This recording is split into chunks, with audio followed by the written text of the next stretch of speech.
상록수 1 회당화 필대에 이어 제3회 고향 작품 속으로 들어가 보겠습니다. 제3회 고향. 나의 경애하는 동혁씨. 영신이가 한국리를 떠난 지 사흘 만에 온 편지 서두에는 전에 단골로 쓰던 존경 두자의 높을 존자가 떨어지고 그 대신으로 사랑 애자가 또렷이 달렸다. 무한한 감사와 가슴 벅찬 감격을 하나로 안고 무사히 저희 일터로 돌아왔습니다. 그 감사와 감격은 무덤 속으로 들어간 뒤까지라도 영원히 잊지 못하겠습니다. 떠날 때에 바쁘신 중에도 여러분이 먼 길을 전송해 주시고 배표까지 사주신 것만 해도 염치 없는데 꼭 배 안에서 뜯어보라고 쥐어주신 봉투 속에는 10원짜리 지전 한 장이 들어있는 것을 보고 놀랐습니다. 몇 번이나 다시 돌려보내려고 하였으나 한창 어려운 고비를 넘는 농촌에서 10원이란 큰 돈을 변통하기가 얼마나 어려우셨을 것을 알고 또는 제가 떠나기 전날 밤에 이 돈을 남에게 취하려고 몇십 리 밖까지 가셨다가 늦게야 돌아오셨던 것이 이제야 짐작되어서 차마 도로 붙이지를 못하였습니다.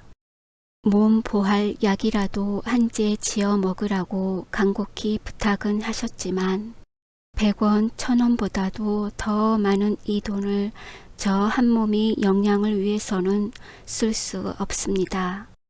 그대로 꼭 저금해 두었다가 가을에 지으려는 학원 마당 앞에 종을 사서 달겠습니다. 아침 저녁 저희 손으로 치는 그 종소리는 저의 가슴뿐 아니라 이곳 주민들의 어두운 귀와 혼몽이 든 잠을 깨워주고 이 청석골의 산천초목까지도 울리겠지요. 나의 경애하는 동혁씨. 자동차가 닿는 정류장에는 부인 친목계의 회원들과 내 손으로 가르치는 어린이들이 수십 명이나 마중을 나와서 손과 치마꼬리에 메어 달리며 어찌나 반가워서 날뛰는지 눈물이 자꾸만 쏟아지는 것을 간신히 참았어요. 더구나 계집아이들은 거의 10리나 되는 산길을 날마다 2번씩이나 나와서 자동차 오기를 까맣게 기다리다가 우리 선생님 아주 도망갔다 고 훌쩍훌쩍 울면서 돌아가기를 사흘 동안이나 하였다고 합니다.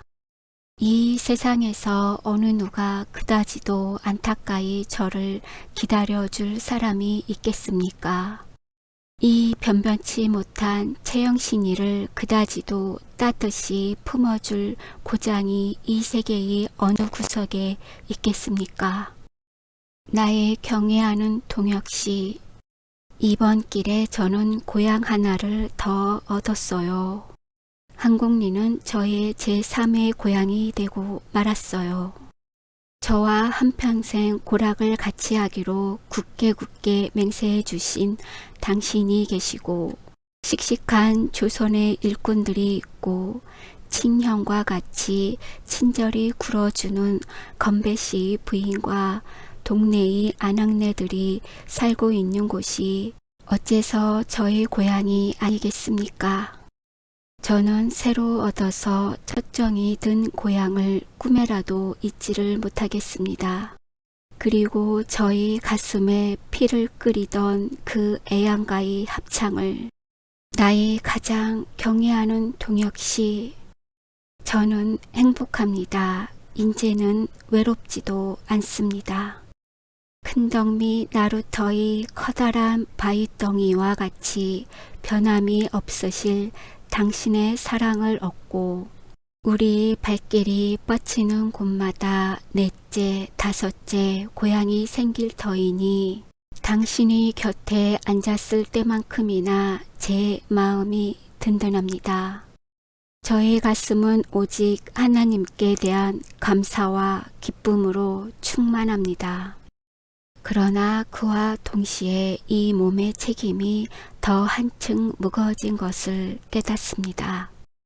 청석골의 문화적 개처 사업을 나 혼자 도맡은 것만 하여도 이미 허리가 휘도록 짐이 무거운데 우리의 사랑을 완성할 때까지 불과 3년 동안에 그 기초를 완전히 닦아놓자면 그 앞길이 창창한 것 같습니다. 양식 떨어진 사람이 보릿고개를 넘기는 것만큼이나 까마득한 것 같습니다. 그러나 저는 그런 생각이 들 때마다 우리들은 가난하고 힘은 아직 약하나 송배처럼 청청하고 바위처럼 버티네 하고 애양가의 둘째절을 부르겠어요. 나에게 다만 한 분이신 동혁씨, 그러면 부디 건강히 일 많이 하여 주십시오. 그동안 밀린 일이 많고 야학 시간이 되기도 전에 아이들이 몰려와서 오늘은 더 길게 쓰지 못하니 이 편지보다 몇 곱절 긴 답장을 주십시오. 다른 회원들에게 안부 전해주시고 건배씨 내외분에게도 틈나는 대로 따로이 쓰겠습니다. S월 SS1 당신께도 하나뿐인 채영신 올림. 영신은 어머니에게와 아버지가 혼인을 정해준 남자에게도 편지를 썼다. 앞으로 몇 해 동안 결혼 문제 같은 것은 염두에도 두지 않겠고 또는 이 뒤에라도 당신과는 이상이 맞지 않고 주의가 틀려서 억지로 결혼을 한데도 결단코 행복스러운 생활을 할 수가 없겠으니 이 편지를 보고는 아주 단념해 주기를 바란다. 동혁이와 30년 동안이라도 기다리겠다는 언약을 한 이상 연애니 결혼이니 하는 번거로운 문제로 새삼스러이 머리를 썩일 시간도 없고 그렇다고 그대로 질질 끌어나가는 것은 여러 해를 두고 저를 유념해온 상대자에게 대해서 매우 미안하기도 하였던 것이다. 한 일주일 뒤에야 어머니에게서는 진정으로 네 생각이 그렇다면 인력으로 못할 노릇이나 딸 자식 하나로 해서 이 어미는 죽어도 눈을 감지 못할 줄이나 알아다오 하는 데서 편지가 왔고 금융조합에 다니는 남자에게서는 얼마나 이상이 높고 주의가 맞는 남자와 결혼을 해서 이 세상 복록을 골고루 누리면서나 두고 보자. 아무튼 조만간 직접 만나서 최후의 담판을 할 테니 그런 줄 알라. 는 저주 비슷한 회답이 왔다. 그 사람이야 다시 오건 말건 영신은 남이 억지로 짊어지워준 무거운 짐을 벗어버린 것만큼이나 마음이 거뜬하였다. 자, 인젠 일이다. 일을 하는 것밖에 없다. 앞으로 3년이란 세월을 지루하지 않게 보내기 위해서라도 힘껏 일을 하는 수밖에 없다. 하고 그 몸을 스스로 채찍질하였다. 일주일 동안 항공리에서 받은 자극도 컸거니와 동혁이와 약혼을 한 것으로 말미암아 여간 큰 충동을 일으킨 것이 아니다. 그래서 청석골로 돌아온 뒤에도 며칠 동안은 일이 손에 잡히지를 않고 그때까지도 흥분이 가라앉지를 않았다. 그러나 그 반면으로 건강은 아주 회복이 되어서 먼동이 환하게 틀 때에 일어나 기도회에 참여를 하고 낮에는 학원을 지을 기부금을 모집하러 몇십 리 밖까지 다니거나 그렇지 않으면 부인 친목계의 개원들과 같이 발을 벗고 들어서서 원두밭을 메고 풀을 뽑고 하다가 저녁을 먹고 나면 그 자리에 쓰러지고 싶은 것을 간신히 참고 예배당으로 가야 한다. 가서는 서너 시간이나 아이들과 아기 다툼을 해가면서 그를 가르치고 나오면 다리가 굳어오르는 것 같고 고개를 꼬눌 힘까지 빠져서 길가에 잔디밭만 보아도 턱 누워버리고 싶은 것을 간신히 참았다. 사숙하는 집까지 와서는 자리도 펄 사이가 없이 골아 떨어진다. 그렇건만 아침에 벌떡 일어나서 냉수에 세수를 하고 나면 새로운 용기가 솟는다. 아침마다 제 시간이 되면 동혁이가 부는 나팔 소리가 바람결에 들려오는 것 같아서 더 좀 누워 있으려야 누워 있을 수가 없었다. 아이들까지 놀새가 없는 논봉기가 닫혀왔건만 강습소의 아이들은 나날이 늘어 오리박 심리 밖에서까지 밥을 싸가지고 다니고 기부금이 단돈 몇 원씩이라도 늘어가는 것과 친목계의 개원들도 지도하는 대로 한 몸뚱이가 되어 한 사람도 마을을 다니거나 버정거리는 사람이 없이 닭을 기르고 누에를 치고 또는 배를 짠다. 영신은 그러한 재미에 극도로 피곤하건만 몸이 괴로운 줄을 모르고 하루 이틀을 보냈다. 사업이 날로 늘어가고 모든 성적이 뜻밖으로 좋아질수록 끼니 때를 잊은 적도 있고 심지어는 며칠씩 머리를 빗지 못하기가 예사였다. 그러나 틈이 빠끔하게 나기만 하면 동혁의 환영에게 정신이 사로잡히는 것은 어찌할 수 없는 일이었다.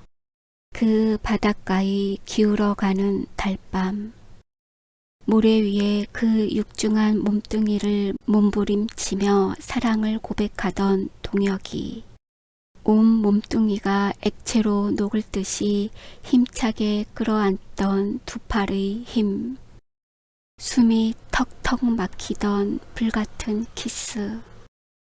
영신은 그 장면이 머릿속에 떠오르기만 해도 가슴이 설레고 얼굴이 화끈화끈 달았다. 그날 밤 그 하늘에 떴던 달이나 별들 밖에는 그 장면을 본 사람이 없으니 아무도 두 사람의 마음속의 비밀을 알 리 없건만 그래도 동혁의 생각이 불현듯이 나서 멀리 남녘 하늘의 구름을 바라보고 섰을 때에는 곁에 있는 사람이 제 속을 뚫고 들여다보는 것 같아서 머리가 저절로 수그러들기도 여러 번 하였다. 동혁에게서는 꼭 일주일에 한 번씩 편지가 왔다. 사연은 간단한데 여전히 보고 싶다든지 그립다든지 하는 말은 한마디도 없고 다만 영신의 건강을 축소하는 것과 새로 계획하는 일이나 방금 실제로 해나가는 일이 어떻다는 것만은 문체도 보지 않고 굴다란 글씨로 적어보내는 것뿐이었다. 그러나 영신은 그 편지를 틈틈이 꺼내보는 것, 오직 그것만이 큰 위안거리였다. 그동안 영신의 수입이라고는 서울연합회에서 백현경의 손을 거쳐 생활비 겸 사업을 보조하는 의미로 다달이 30원씩 보내주는 것밖에 없었다. 원재의 어머니라는 젊어서 홀로 된 교인의 집 건너방에 들어서 밥값 8원만 내면 방세는 따로 내지 않았다. 옷이라고는 그곳 여자들과 똑같은 좁은 것을 입고 겨울이면 학생 시절에 입던 헌털 재킷 하나가 유일한 방한구인데 구두도 안 신고 고무신을 끌고 다니니 통신비, 신문 잡지비 10여 원만 가지면 저 한 몸은 빠듯이 먹고 지낼 수가 있었다. 그래서 나머지 20원도 못 되는 돈으로 이태 전부터 강습소와 그 밖의 모든 경비를 써온 것이다. 월사금을 한 푼이라도 받기는커녕 그 중에도 어려운 아이들의 교과서와 연필 공책까지도 당해주고 심지어 넘마가 다 된 옷을 입고 다니는 것을 보면 장에 가서 옷감까지 끊어다가 소문 안 나게 해 입힌 것이 한두 벌이 아니었다. 더구나 아이들이 장난을 하다가 다치거나 배탈이 나든지 하면 의례 선생님을 부르며 달려오고 나중에는 동네 사람들까지 영신을 무슨 고명한 의사로 하는지 최 선생님, 제 둘째 새끼가 복학을 알련댑쇼. 신요한 약이 없습니까? 하고 찾아와서 손길을 마주 비비는 사람에 아이고 우리 딸년이 광격이 돼서 자반 뒤집기를 하는데 제발 적선에 어떻게 좀 살려줍쇼. 하고 발을 동동 구르는 얼굴도 모르는 옆했네. 낫으로 손가락을 베인 머슴에 도끼로 발등을 찍힌 나무꾼 할 것 없이 급하면 최 선생을 찾아온다. 영신은 이건 내가 성이 채가니까 옛날 최 동지가 여자로 태어난 줄 아오? 하고 어이가 없어서 웃을 때도 있었다. 그러면서도 그네들을 하나도 그대로 돌려보낼 수가 없어서 내복약도 주고 겉으로 치료도 해주었다. 그러니 그 시간과 비용도 적지 않다. 붕대, 소독약, 옥도전기, 금계랍, 요도포름 할 것 없이 근자에는 한 달에 약품값만 거의 10원씩이나 들었다. 그래도 오히려 모자라는데 그네들은 최 선생이 병만 잘 고칠 줄 아는 것뿐 아니라 화수분이나 가진 것처럼 돈도 뒷구멍으로 적지 않이 버는 줄 아는 모양이다. 보통 사람은 불러다 볼 생각도 못하는 공의가 그나마 40리 밖 읍내에 겨우 한 사람이 있고 장거리에 의생이 두어 사람 있다고는 하나 옛날처럼 교군이나 보내야 온다니 이 근처 백성들은 무료로 치료를 해주는 최 선생을 찾아올 수밖에 없는 것이다. 그래서 영신의 방이 어떤 때는 진찰실이 되고 벽장 속은 양약국의 약장 같았다. 나날이 명망이 높아가는 최 의사는 병을 고쳐주는 데까지 재미가 나서 빚을 얻어가면서도 급한 때 쓰는 약을 떨어뜨리지 않으려고 애를 썼다. 아메바성 이질로 죽어가던 사람이 에머틴 주사 한 대로 뒤가 막히고 가슴앓이로 펄펄 뛰던 사람이 판토폰 한 대에 진정이 되는 것은 여간 신기하지가 않았다. 그래서 자연히 통속적인 의학과 임상에 관한 서책도 보게 되고 실제로 의사의 경험도 쌓게 된 것이다. 그래서 나는 하나님이 이 동리에 특파하신 사도다 하는 자존심과 자랑까지도 갖게 되었다. 그러나 수술을 해야 할 환자를 몇십 리 밖에서 업고 오고 심지어 보기에도 더럽고 지겨운 화류병 환자까지 와서 치료를 해달라고 엎드려 손이 발이 되도록 비는 데는 진땀이 났다. 그네들이 거절을 당하고 원망스러운 표정으로 돌아가는 것을 볼 때 왜 내가 정작 의술을 배우지 못했던가 하고 탄식을 할 때도 많았고 동시에 의료기관 하나 만들어 놓지를 않고 세금을 받아다가 못해다 쓰는 거야. 의사란 놈들이 이때도 그저 돈에만 눈들이 번하지 하고 몹시 분개하기도 한두 번이 아니었다. 그뿐 아니라 영신은 이따금 재판장 노릇까지도 하게 된다. 아이들끼리 자그락거리는 싸움은 달래고 다이루고 하면 평정이 되지만 어른들의 싸움, 그 중에도 내외 싸움까지 판결을 내려달라는 데는 기가 탁 막힐 노릇이었다. 어느 비오던 날은 딱장대로 유명한 억새 어머니가 집에서 양주가 터지도록 싸우다가 영감쟁이 멱살을 축혀쥐고 영감쟁이는 마누라의 머리채를 꺼두르며 씨금벌떡거리고 와서는 아이고 사람 죽겠네. 최 선생님, 이 경칠놈의 영감을 어떻게 하면 티전을 못하게 만듭니까? 술 못 먹게 하는 약은 없습니까? 하며 영감쟁이는 만경이 된 눈을 희번덕거리며 아이고 이 육실아 이런 버르쟁이를 좀 가르쳐 줍쇼 하고 비가 줄줄 쏟아지는 진흙마당에서 서로 껴안고 뒹굴며 한바탕 엎치락 뒤치락 하다가 버럭버럭 대드는 바람에 영신은 어쩔 줄을 모르고 구경만 하다가 고만 뒷문으로 빠져서 예배당으로 뺑소니를 친 때도 있었다. 한편으론 그를 배우러 오는 아이들은 거의 날마다 늘었다. 양철 지붕에 송판으로 엉성하게 지은 조그만 예배당은 수리를 못해서 벽이 떨어지고 비만 오면 천장이 새는데 선머슴 아이들이 뛰고 구르고 하여서 마루청까지 서너 군데나 빠졌다. 그것을 볼 때마다 늙은 장로는 경비는 날 곳이 없는데 너희들이 예배당을 아주 헐어내는구나. 강습이고 뭐고 인젠 넌덜머리가 난다. 하고 허옇게 샘 머리를 내둘렀다.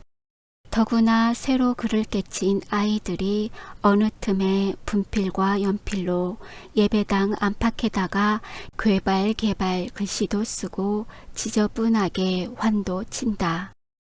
신통이 개자식이라. 갓난이는 오줌을 쌌다더라. 하고 제 동무의 욕을 쓰기도 하고 심지어 십자가를 새긴 강당 정면에다가 나쁜 그림까지 몰래 그려놓기도 하여서 그런 낙서를 볼 때마다 장로와 전도사는 상을 찌푸린다. 영신은 여간 미안하지가 않아서 하루도 몇 번씩 그런 짓을 하지 말라고 입이 닳도록 타일렀다.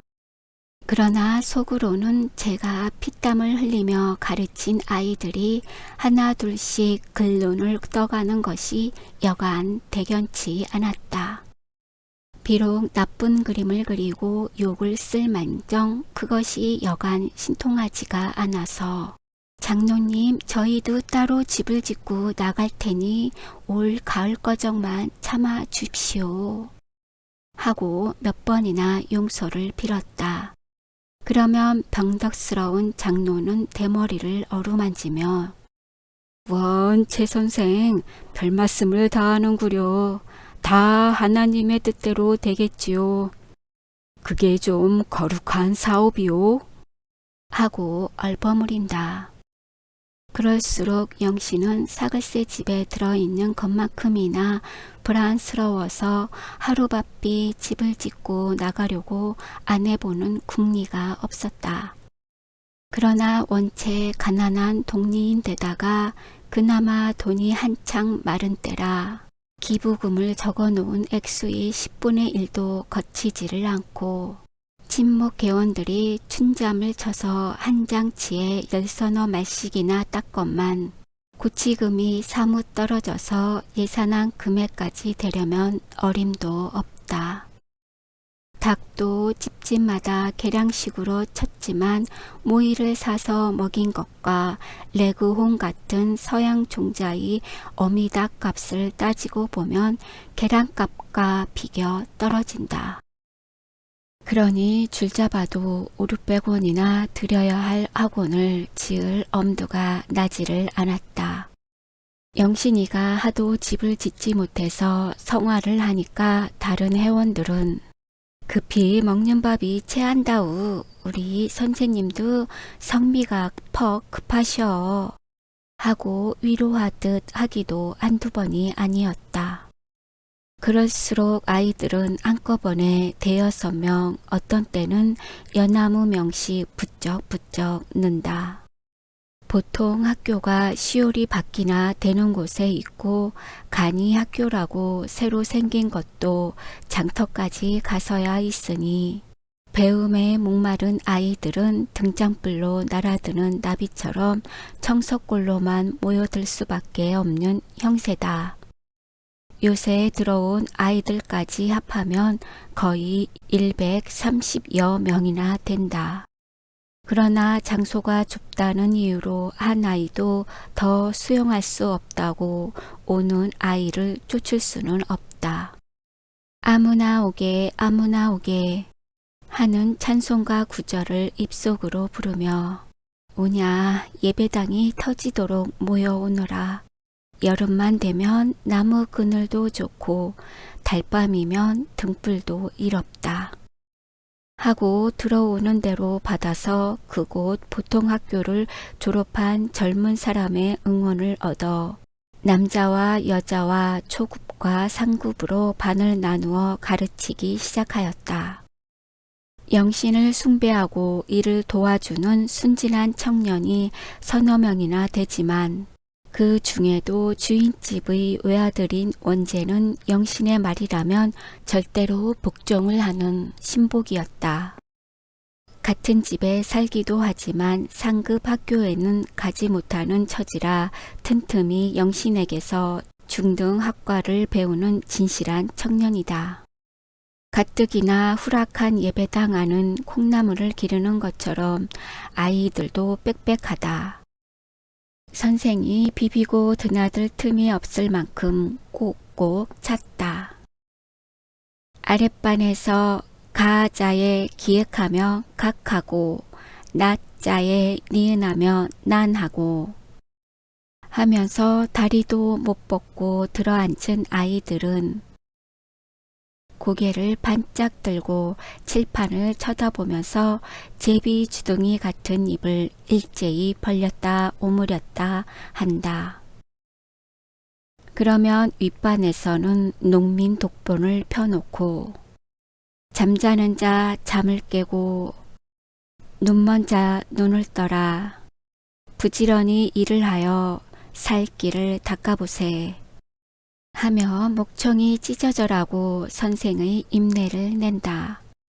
그 소리를 가까이 들으면 귀가 따갑도록 시끄럽지만 멀리 축동 밖에서 들을 때 아 너희들이 인제야 눈을 떠가는구나 하며 영신은 어깨춤이 저절로 났다. 그러다가 어느 날 저녁 때였다. 영신의 신변을 노상 주목하고 다니던 순사가 나와서 다짜고짜 주임이 당신을 보자는데 내일 아침까지 주지소로 출두를 하시오. 하고 한마디를 이루고는 말 대답을 들을 사이도 없이 자전거를 되집어 타고 가버렸다. 무슨 일로 호출을 할까? 강습소 기부금은 500원까지 모집을 해도 좋다고 허가를 해주지 않았는가. 영신은 일이 손에 잡히지 않았다. 웬만한 일 같으면 출장 나온 순사에게 통지만 해도 그만일 텐데 일부러 몇십 리 밖에서 호출까지 하는 것은 무슨 까닭이 붙은 일인지 도무지 알 수가 없었다. 영신이가 처음 내려오던 해부터 이 일 저 일을 줄곧 간섭을 받아왔지만 강습소 일이나 부인 친목계며 그 밖에 하는 일을 잘 양해시켜 오던 터이라 더욱 의심이 나지 않을 수 없었다. 별별 생각이 다 나서 영신은 그날 밤 잠을 잘 자지 못하고 이튿날 새벽밥을 지어 달래서 먹고는 길을 떠났다. 20리는 평탄한 신장로지만 나머지는 가파른 고개를 넘느라고 발이 부르트고 속옷은 땀에 젖었다. 영신과 주재소 주임 사이에 주고받은 대화나 그 밖의 이야기는 기록하지 않는다. 그러나 호출한 요록만 따서 말하면 첫째는 예배당이 좁고 후락해서 위험하니 아동을 80명 이외에는 한 사람도 더 받지 말라는 것과 둘째는 기부금을 내라고 돌아다니며 너무 강제 비슷이 청하면 법률에 저촉이 된다. 것을 단단히 주의시키는 것이었다. 영신은 여러 가지로 변명도 하고 오는 아이들을 안 받을 수가 없다고 사정하였으나 상부의 명령이니까 말을 듣지 않으면 강습소를 폐쇄시키겠다. 고 일러매어서 영신은 하는 수 없이 입술을 깨물고 주재소 문 밖을 나왔다.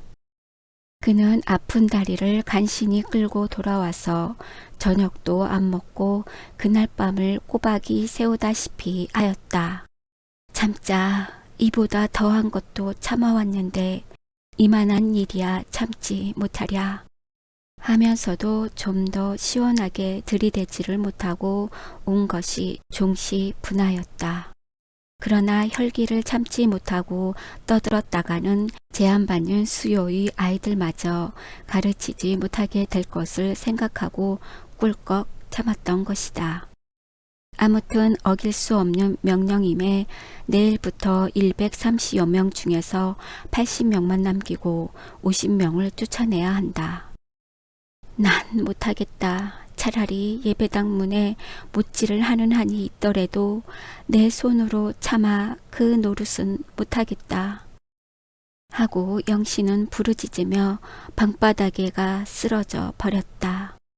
한참 동안이나 엎치락 뒤치락 하며 홀로 고민을 하였다. 그는 불을 끄고 이불을 뒤집어 쓰고 누웠다. 그러나 이제까지 가진 고생과 온갖 곤욕을 당해오면서 공들여 쌓은 탑을 그 밑동부터 제 손으로 허물어 뜨릴 수는 없다. 청석골 와서 몇 가지 시작한 사업 중에 가장 의미 깊고 성적이 좋은 한글 강습을 중도에서 손을 뗄 수는 도저히 없다. 어떻게 하면 나머지 50명을 돌려보내고 이제까지 두말 없이 가르쳐 오다가 벼랑간 무슨 핑계로 가르칠 수가 없다고 한단 말인가. 거짓말을 하기는 죽어라고 싫건만 무어라고 꾸며대지 않을 수 없는 사세다. 아무리 곰곰 생각해 보아도 묘책이 나서지 않아서 그는 하룻밤을 하얗게 밝혔다. 창밖에 새벽별이 차차 빛을 잃어갈 때 영신은 세수를 하고 나와서 예배당으로 올라갔다. 땅 위의 모든 것이 아직도 단꿈에서 깨지 않아 천지는 함께 괴기하다. 영신은 이슬이 축축히 내린 예배당 층계에 엎드려 경건한 마음으로 기도를 올렸다. 주여, 당신의 뜻으로 이곳에 모여든 귀엽고 사랑스러운 어린 양들이 오늘은 그 3분의 1이나 목자를 잃게 되었습니다. 다시 어둠 속에서 헤맬 수밖에 없이 되었습니다. 주여, 그 가엾은 무리가 낙심하지 말게 하여 주시고 하나도 버리지 마시고 다시금 새로운 광명을 받을 기회를 내려 주시옵소서. 오 주여, 저의 가슴은 지금 미어질 듯 합니다. 영신은 햇발이 등 뒤를 비추며 떠오를 때까지 그대로 엎드린 채 소리 없이 흐느껴 울었다. 월사금 60전을 못 내고 몇 달씩 밀려오다가 보통 학교에서 쫓겨난 아이들이 그날도 2명이나 식전에 책보를 들고 그 학교의 모자표를 붙인 채 왔다. 얘들아, 참 정말 안 됐지만 인전 앉을 데가 없어서 받을 수가 없으니 가을부터 오너라. 얼마 있으면 새 집을 커다랗게 지을 텐데 그때 꼭 불러주마, 응? 하고 영신은 그 아이들의 이름을 적고는 등을 어루만져주며 간신히 돌려보냈다. 그리고는 다른 아이들이 오기 전에 예배당으로 들어갔다. 잠 한숨 자지를 못해서 머리가 무겁고 눈이 빡빡한데 교실 향부판에 가서 한참 동안이나 실신한 사람처럼 우두커니 섰자니 어찔어찔하고 현기증이 나서 이마를 짚고 있다가 다리를 허청 떼어 놓으며 칠판 앞으로 갔다. 그는 분필을 집어가지고 교단 앞에서 3분의 1 가량 되는 데까지 와서는 동편 쪽 끝에서부터 서편 쪽 창 밑까지 한 일자로 금을 쭉 그었다. 그리고 아이들이 오는 것을 기다렸다가 예배당 문을 반쪽만 열었다. 아이들은 여느 때와 조금도 다름이 없이 재깔거리며 앞을 다투어 우르르 몰려 들어온다. 영신은 잠자코 맨 먼저 온 아이부터 하나씩 둘씩 차례차례로 분필로 그어놓은 금 안으로 앉혔다. 어느덧 금 안에는 제안받은 80명이 찼다. 나중에 온 아이들은 이 금 밖으로 나가 앉아요. 떠들지들 말고. 선생의 명령에 늦게 온 아이들은 영문도 모르고 오늘은 왜 이럴까? 하는 표정으로 선생의 눈치를 일끔일끔 보며 금 밖에 가서 쪼그리고 앉는다. 아이들에게 제비를 뽑힐 수도 없고 하급생이라고 마구 몰아내는 것은 공평하지도 못할 듯해서 영신은 생각다 못해 나중에 오는 아이들을 돌려보내려는 것이다. 나중에 왔다고 해도 시간으로 보면 불과 10분 내외의 차이밖에 나지 않지만 그렇게 하는 도리 이외에 아무 상책이 없었던 것이다. 영신은 아이들을 다 들여 앉힌 뒤에 원재와 다른 청년들에게 그제야 그 사정을 귀뜸해 주었다. 그런 소문이 미리 나면 일이 더 복잡해질 것을 염려하였기 때문이었다. 그 말을 듣는 청년들의 얼굴빛은 금세 흑빛으로 변하였다. 아무 말도 말고 나 하라는 대로만 장례를 잘 정돈해줘요. 자세한 얘기는 이따가 할게. 청년들은 영신을 절대로 신임하는 터이라 입술을 지그시 깨물고 침통한 표정을 지을 뿐이다. 영신은 찬찬히 교단 위에 올라섰다. 그 얼굴빛은 현기증이 나서 금방 쓰러지려는 사람처럼 해쓱해졌다. 아이들은 선생님이 무슨 말을 하시려고 저러나? 하고 저희들 간에도 보통 때와는 그 기색이 다른 것을 살피고는 기침 하나 안 하고 영신을 쳐다본다. 영신은 입술만 떨며 얼른 말을 꺼내지 못하고 섰다. 사제간의 정을 한 칼로 베어내는 것 같은 마룻바닥에 그어놓은 금을 내려다보고 그 금 밖에 50여 명 아동이 옹기종기 모여 앉아서 무슨 무서운 선고나 내리기를 기다리는 듯한 그 천진한 얼굴들을 바라볼 때 영신은 눈두덩이 뜨끈해지며 목이 막혀서 말을 꺼낼 수가 없다. 한참 만에야 그는 용기를 냈다. 그러다가 풀이 죽은 목소리로 여러 학생들 조용히 들어요.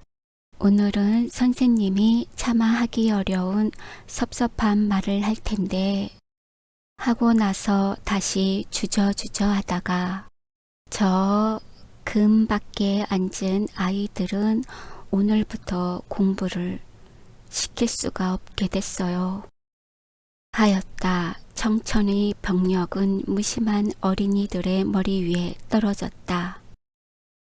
깜빡깜빡하고 선생을 쳐다보던 수없는 눈들은 모두가 꽈리처럼 동그래졌다. 왜요, 선생님? 왜 글을 안 가르쳐 주신대요? 그 중에 머리가 좀 굵은 아이가 발딱 일어나며 질문을 한다. 영신은 순순히 타이르는 듯이 집이 좁아서 80명밖에는 더 가르칠 수가 없게 되었다는 것과 올 가을에 새 집을 지으면 꼭 잊어버리지 않고 한 사람도 빼놓지 않고 불러주마고 빌다시피 하였다. 그럼 입대 과정은 이 좁은 데서 어떻게 가르쳐 주셨시오? 이번엔 제법 목소리가 패인 남학생의 질문이 들어왔다. 영신은 화살이나 맞은 듯이 가슴 한복판이 뜨끔하였다. 말 대답을 못하고 머리가 핑 내둘러서 이마를 짚고 섰는데 금 밖에 앉았던 아이들은 하나둘 앉은 채 엉금엉금 기어서 혹은 살금살금 뭉치면서 금 안으로 밀려 들어오다가 선생님, 선생님 하고 연거푸 부르더니 와르르 교단 위까지 뛰어오른다. 영신은 50여 명이나 되는 아이들에게 에워싸였다. 선생님, 선생님, 전 벌써 왔어요. 뒷간에 갔다가 조금 늦게 왔는데요. 선생님, 남 막둥이 버텀도 먼쳐문걸 저 차순이도 봤어요. 선생님, 내일 버텀 일찍 올게요. 선생님 버텀 일찍 올게요. 선생님, 저 좀 보세요. 절 좀 보세요. 인전 아침도 안 먹고 올게 가라고 그러지 마세요. 네, 네. 아이들은 엎드러지며 꼬꾸라지며 앞을 다투어 교단 위로 올라와서 등을 밀려 넘어지는 아이에 발등을 밟히고 우는 아이에 가뜩이나 머리가 휑한 영신은 정신이 아찔아찔해서 강도상 모서리를 잡고 간신히 서 있다. 제 몸뚱이로 버티고 선 것이 아니라 아이들에게 포위를 당해서 쓰러지려는 몸이 억지로 떠받들려 있는 것이다. 선생님, 선생님. 아이들의 안타까운 부르짖음은 귀가 따갑도록 그치지 않는다. 그래도 영신은 눈을 내리감고 아랫입술을 지그시 깨물 뿐. 내려들 가! 어서 내려들 가거라! 말 안 들으면 모두 내쫓을 테다. 하면서 영신을 도와주는 청년들이 아이들을 끌어내리고 교폰을 들고 을러매건만 그래도 아이들은 울며 불며 영신의 몸에가 찰거미처럼 달라붙어서 죽기 기쓰고 떨어지지를 않는다. 영신의 저고리는 수세미가 되고 치마 주름까지 주르륵 뜯어졌다. 어떤 계집애는 다리에다 깍지를 끼고 엎드려서 꼼짝을 못하게 한다. 영신은 뜯어진 치마폭을 휩싸지고 그제야 놔라, 놔, 얘들아, 저리들 좀 가 있어. 온 숨이 막혀서 죽겠구나. 하고 몸을 뒤틀며 손과 팔에 매달린 아이들을 가만히 뿌리쳤다.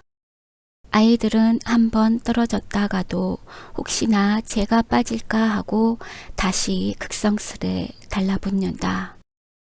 이 광경을 본 교회의 직원들이 들어와서 강제로 금 밖에 앉았던 아이들을 예배당 밖으로 내몰았다. 사내 아이 계집아이 할 것 없이 어머니의 젖을 억지로 떨어진 것처럼 눈이 빨개지도록 홀짝홀짝 울면서 또는 흑흑 흐느끼면서 쫓겨 나갔다. 장로는 대머리를 번뜩이며 쫓아나가서 예배당 바깥문을 걸고 빗장까지 질렀다. 아이들이 소동을 해서 시끄러워 골치도 아프거니와 경찰의 명령을 듣지 않았다가는 교회의 책임자인 자기의 발등에 불똥이 튈까 보아 적잖이 겁이 났던 것이다.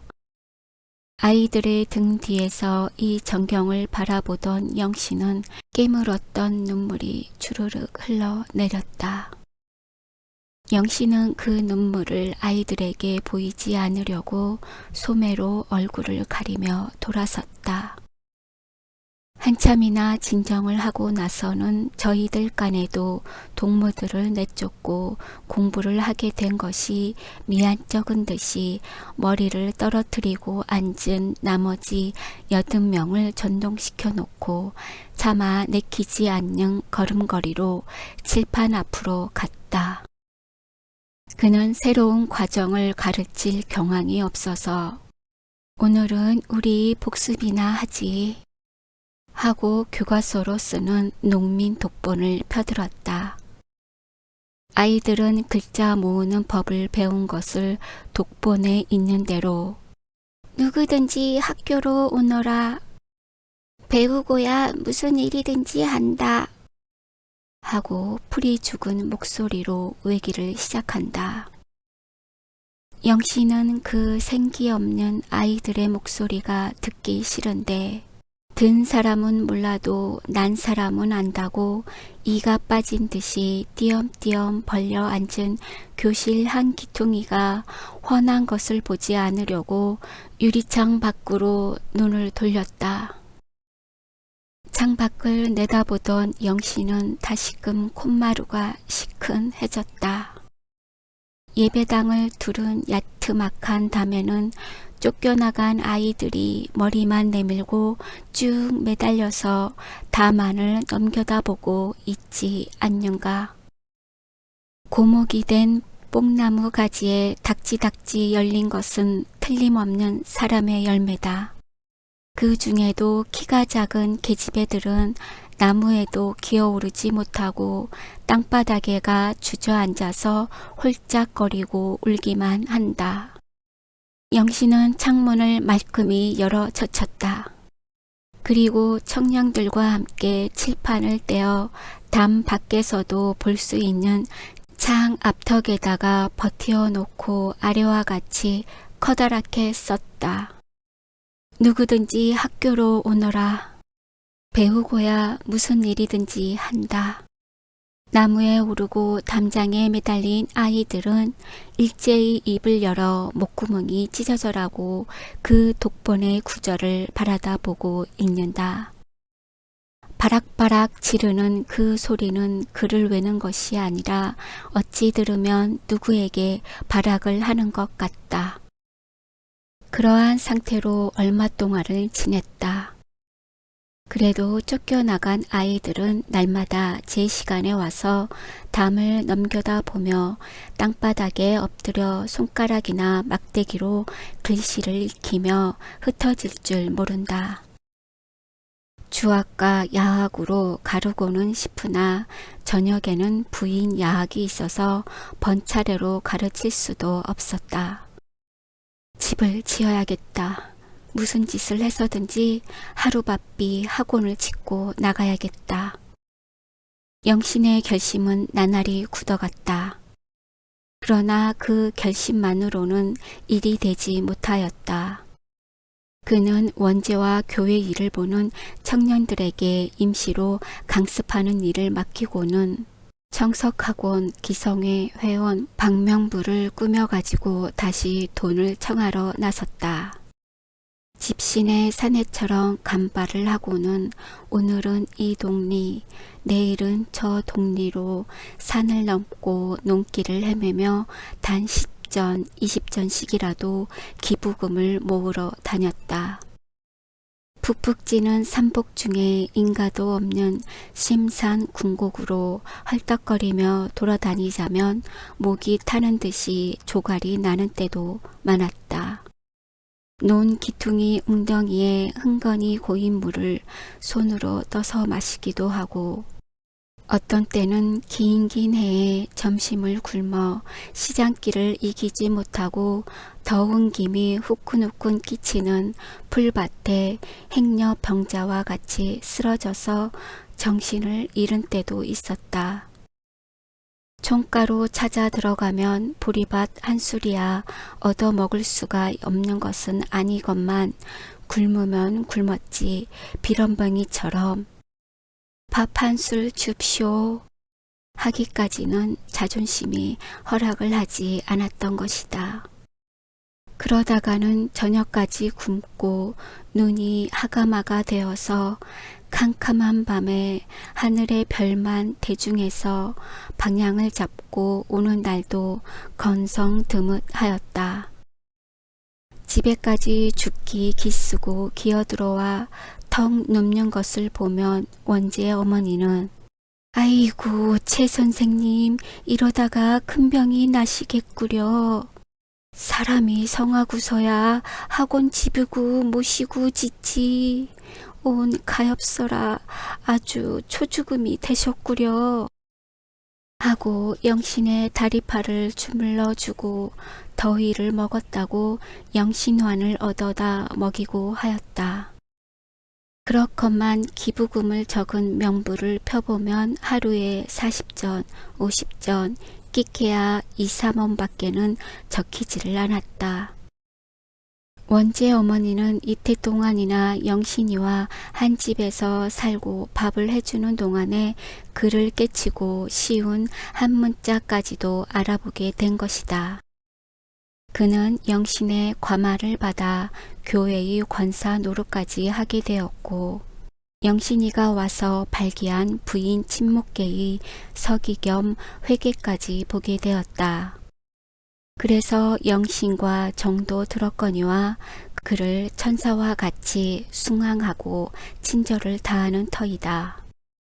청석골 강습소가 폐쇄를 당할 뻔하였다는 것과 기부금을 모집하러 다닌다는 소식을 영신의 편지로 안 동혁은 건강을 해치도록 너무 무리하게는 일을 하지 마십시다. 우리는 오늘만 살고 말 몸이 아니기 때문이외다. 그저 직동굴처럼 줄기차게 뻗어나가고 황소처럼 꾸준하게만 우리 처녀지를 갈며 나가며 끝나는 날이 있을 것입니다. 하고 몇 번이나 간곡히 건강을 주의하라는 편지를 보내왔다. 그러나 그러한 편지는 도리어 달리는 말에게 채찍질을 하는 듯 영신으로 하여금 한층 더 용기를 돋구게 하고 분발하게 하는 원동력이 되었다. 그는 생각다 못해서 기부금을 10원이고 20원이고 적어놓고 이 핑계 저 핑계로 내지 않는 근처 동리의 밥술이나 먹는 사람들을 다시 한번 찾아다녔다. 그 중에도 번번이 따고 면회를 하지 않는 한 난청이란 부잣집에는 어디 누가 못 견디나 보자 하고 극성맞게 쫓아가서는 기어이 젊은 주인을 만나보고 급한 사정을 하였다. 그러나 여보 이건 빚 졸리기보단 더 어렵구려. 글쎄 지금은 돈이 없다는데 바득바득 내라니. 그래 소 팔고 논 팔아서 기부금을 내란 말이야? 온 우리 집 자식들이 한 놈이나 강습송가 하는 데를 댕기기나 하나. 하고 배를 내민다. 영신은 참다 못해서 속으로 애끼 제 배떼기밖에 모르는 놈 같으니 그래도 술 담배 사먹는 돈은 있겠지?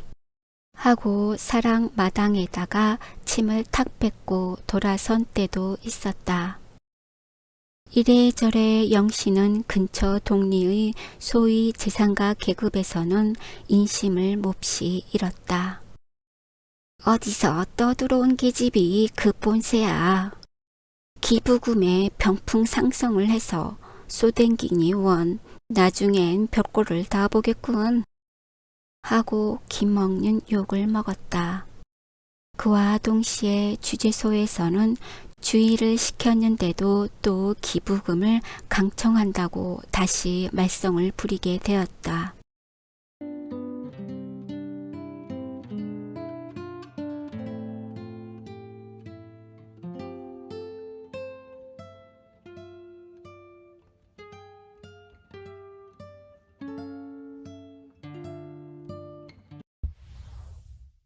구독, 좋아요 부탁드려요.